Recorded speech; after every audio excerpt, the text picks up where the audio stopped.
Sementara itu, jelang bulan Ramadan, pemerintah Provinsi Sumatera Selatan memastikan ketersediaan stok pangan dan stabilitas harga dalam kondisi aman.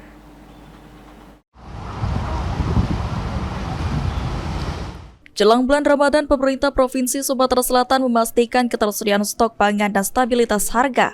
Kepala Dinas Ketahanan Pangan dan Peternakan Sumatera Selatan mengatakan stok pangan saat ini dalam kondisi aman hingga Ramadan. Selain itu, untuk harga saat ini beberapa komoditas mengalami penurunan, sehingga jika ditemukan beberapa komoditas yang mengalami kenaikan harga, pihaknya akan berupaya menjaga stabilitas harga dengan melaksanakan gerakan pangan murah. Sumatera Selatan dalam kondisi sekarang semuanya cukup, walaupun mungkin harga fluktuatif. Kalau harga mengikuti pasar, tapi dari ketersediaan sudah kita cek ke pasar Jakabaring, pasar induk, semuanya cukup, alhamdulillah.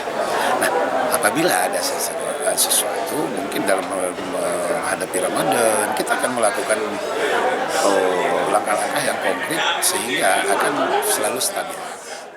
Selain itu, pemerintah juga bekerja sama dengan berbagai pihak untuk menjaga stabilitas harga di pasar, guna memastikan kebutuhan masyarakat tetap terpenuhi. Lutfi, PAL TV.